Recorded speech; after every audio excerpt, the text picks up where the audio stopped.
बघा तुम्ही एक नंबर ना. मी आज आलो आहे भोपगाव येथे. कानिफनाथाचं जिथं मंदिर आहे पुरंदर तालुक्यामध्ये, तो भोपगाव म्हणून एक गाव आहे. त्या गावाच्या इथं हॉटेल नवनाथ म्हणून आहे.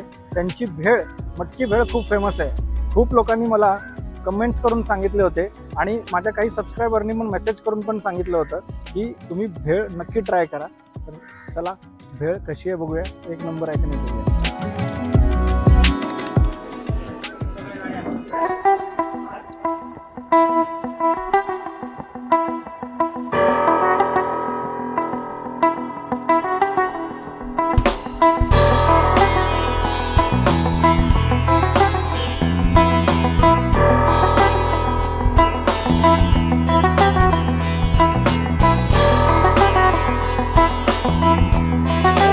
भेळ एक नंबर.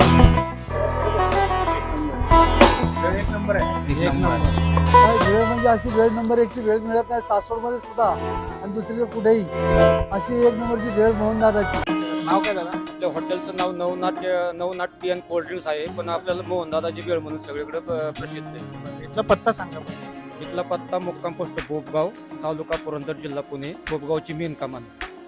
भोपगाव हे जे गाव आहे त्याची मेन कमान. भोपगावची मेन कमान एस टी स्टँड जिथे एस टी थांबतात तिथं. ओके.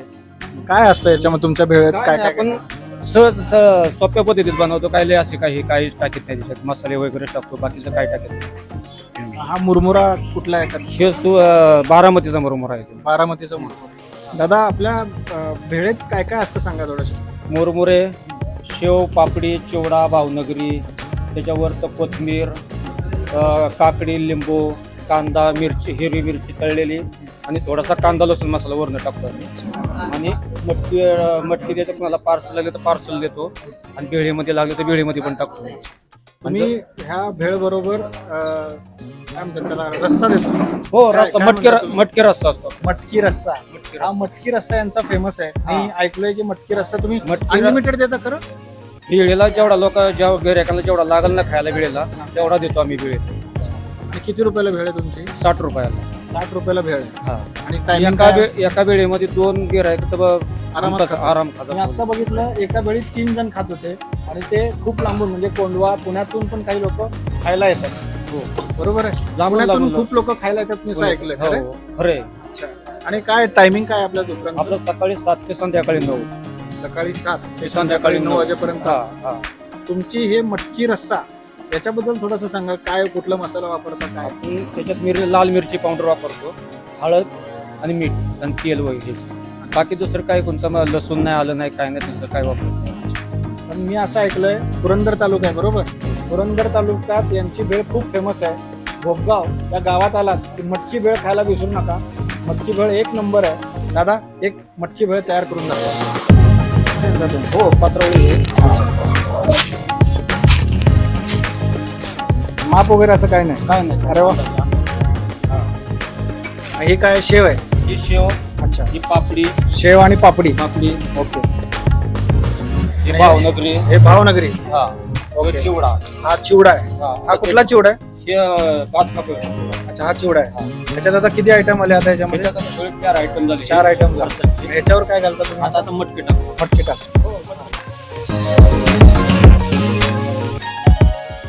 ही काय टाकली दादा तुम्ही? मटकी टाकली. मटकी. आता हे वरून रस्सा. कांदा लसूण मसाला. हा कांदा लसूण मसाला. ओके. कोथिंबीर. कोथिंबीर. काकडी. कोथिंबीर आणि काकडी आहे. हा. लिंबू. लिंबू. कांदा.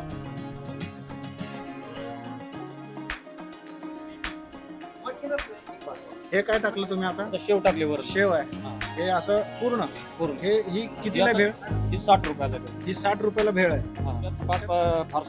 4 फरसांचे पदार्थ, मुरमुरा आणि कांदा, कोथिंबीर, हे सगळे, काकडी, लिंबू, मिरची. आणि हे जे तुम्ही रस्सा टाकलाय हो, तो अनलिमिटेड आहे. अनलिमिटेड. भेळीवरती टाकायला खायला किती पण रस्सा देतो. बघा हे अशी भेळ आहे. एवढी भेळ आहे. असं सगळं छान शेव, कांदा, काकडी असं सगळं दिलं जातं.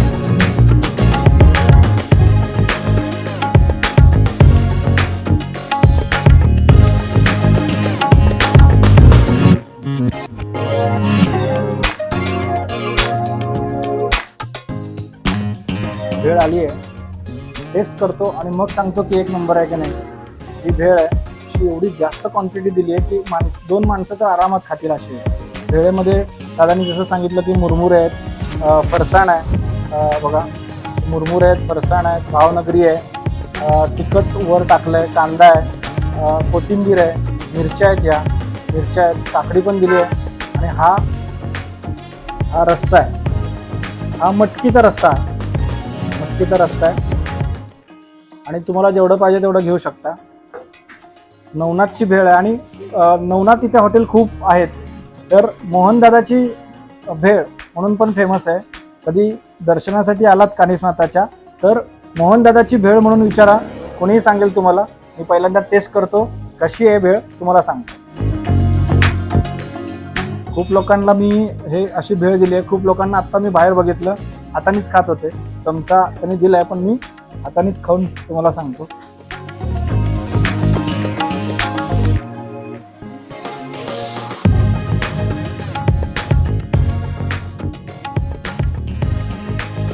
भेळ छान आहे. शेव मुरमुरे एक नंबर आहे. तो जो मसाला टाकलाय तो पण छान आहे. मी एकदा ही मटकीचा जो रस्सा दिला आहे तो रस्सा ट्राय करतो. बघा रस्सा कसा आहे आणि मटकी पण छान आहे. जर दिसते इथं मटकी एकदा मटकी थोडीशी टाकतो. मटकी थोडी टाकली आहे आणि हा जो रस्सा दिला आहे थोडीशी तर्री आणि थोडंसं हे टाकून बघतो.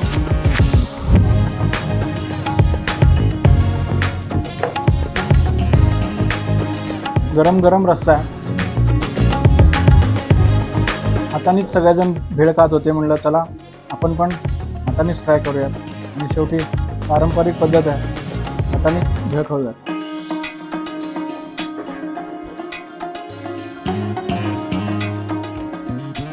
छान आहे. रस्सा गरम गरम असल्यामुळं भेळ पण खूप छान लागते.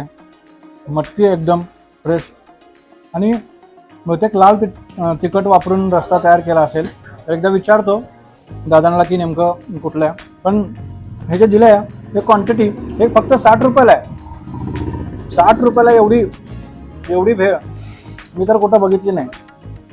मोहनदादाची भेळ खायला तुम्ही आलात तर मोहनदादा म्हणत होते की भरभरून दिलं जातं, कस्टमरला नाराज करायचं नाही. जे कोणी येतं त्यांना नाराज नाहीत करत असं ते म्हणत आहेत. आणि रस्सा पण अनलिमिटेड आहे. तर हे एक घास खाल्लं होतं, दुसरा घास कधी खाऊ असं झालंय.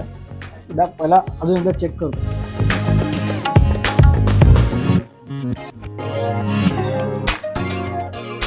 मस्त आहे. भेळ जी आहे एका भेळीत जे काय लागतं फरसाण मुरमुरे थोडंसं तिखट कांदा मिरची असं वरलं वरून असं तळलेल्या मिरच्या सुद्धा त्यांनी दिल्या. भोपगाव इथं ही जी भेळ आहे ही रस्स्याबरोबर खाताना एक नंबर लागते. रस्स्याशिवाय भेळ खाऊ नका. मला तरी या रस्स्याबरोबरच ही भेळ आवडते. ती भेळ सुद्धा तुम्ही खाऊ शकता, तुमची चॉईस आहे. पण या रस्स्याबरोबर जी लागते ती एक नंबर आहे. मटकीचा रस्सा आहे, गरम गरम आहे. नक्की ट्राय करा. मला तर खूप आवडली. आता खातो का.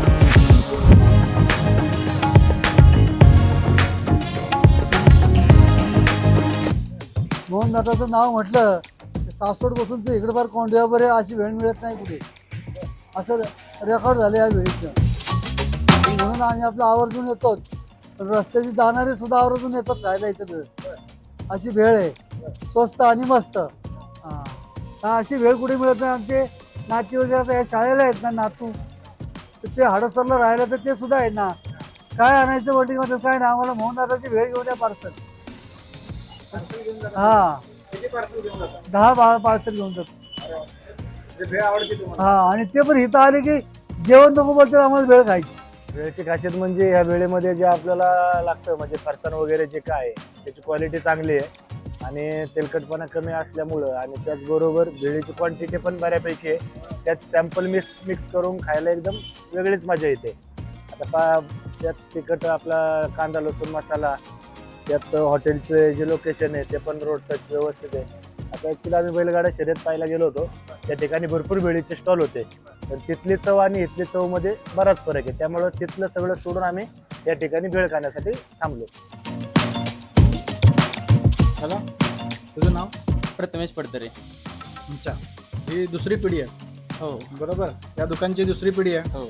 यंग पडतरे असं म्हणायला काय हरकत नाही. दादा भेळीबद्दल थोडंसं सांग. आपल्या वेळेचं रस्ता सगळ्यात फेमस हा. आहे. टेस्ट त्याच्या होते आणि भरपूर लोक बाहेरनं पुण्यावनी वगैरे खाण्यासाठी येतात खास.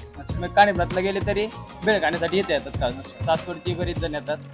असं आहे आपली भेळ. भेळीमध्ये हा एकच प्रकार आहे का आणखीन काही? मटकी भेळ म्हणजे ही झाली मटकी रस्सा भेळ, आणि एखाद्याला सुक्की मटकी लागली तर आपण ह्यातली सुक्की मटकी म्हणून देतो. म्हणजे कमी तिखट वगैरे लागली तर मटकी टाकून देतो नुसती. आणि सुक्की भेळ म्हणजे प्लेन लागत असली तर म्हणजे कसं आता मुंबईला वगैरे जातात नाही तुला भेळ, तर त्यांना सुक्की भेळ लागते. मग त्यात कांदा वगैरे बाकीचं काय टाकत नाही, प्लेन भेळ द्यायची. 4-5 दिवस राहते ती. मग तिकडे गेले की ते जेवता की नाही ध्यान होईल तसं मग खातात. आणि पार्सल पण मिळते. हो पार्सल पण मिळते की. पार्सल तर जास्त जाते आपली.